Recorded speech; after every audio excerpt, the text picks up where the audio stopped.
صحیح مسلم حدیث نمبر 13۔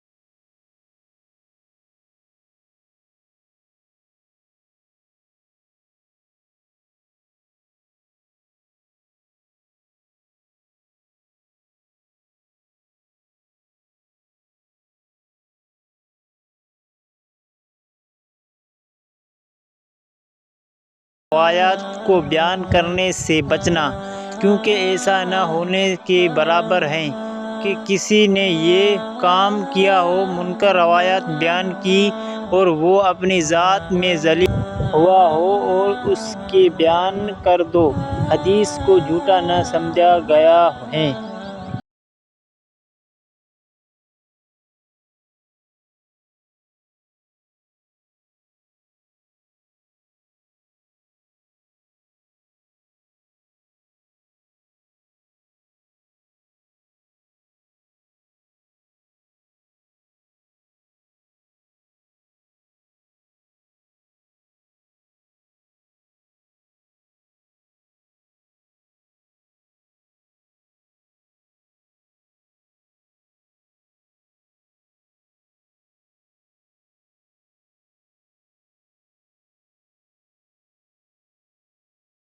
سے انہوں نے ابو ہریرہ رضی اللہ عنہ سے انہوں نے رسول اللہ صلی اللہ علیہ وآلہ وسلم سے روایت کی کہ آپ نے فرمایا، میری امت کے آخری زمانے میں ایسے لوگ ہوں گے جو تمہارے سامنے ایسے حدیثیں بیان کریں گے۔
ایک آدمی سے حدیث سنی ہے، میں اس کا چہرہ تو پہچان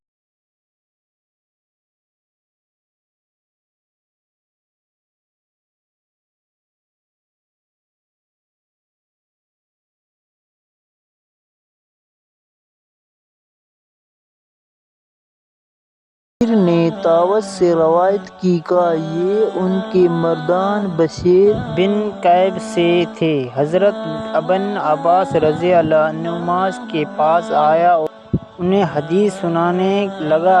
ابن عباس رضی اللہ عنہما نے اس سے کا فلانا فلانا حدیث دہراؤ۔ اس نے دہرا دی۔ پھر ان کے سامنے حدیث بیان کی۔ انہوں نے اس سے کہا فلانا حدیث دوبارہ سناؤ۔ اس نے ان کے سامنے دہرائی۔ پھر آپ سے عرض کی میں نہیں جانتا کہ آپ نے میرے بیان کی ہوئی ساری حدیث پہچان لی ہیں اور اس حدیث کو منکر جانتا ہے یا سب کو منکر جانتا ہے اور اس سے پہچان لینا ہے۔ حضرت ابن عباس رضی اللہ عنہما نے اس سے کہا جب آپ صلی اللہ علیہ وسلم پر جھوٹ نہیں بولا جاتا تھا ہم رسول اللہ صلی اللہ علیہ وسلم سے حدیث بیان کرتے تھے۔ پھر جب لوگ ہر مشکل و آسان سواری پر سوار ہونے لگے بلا تمیز صحیح و ضعیف روایت بیان کرنے لگے تو ہم نے براہ راست آپ صلی اللہ علیہ وسلم سے حدیث بیان کرنا ترک کر دیا۔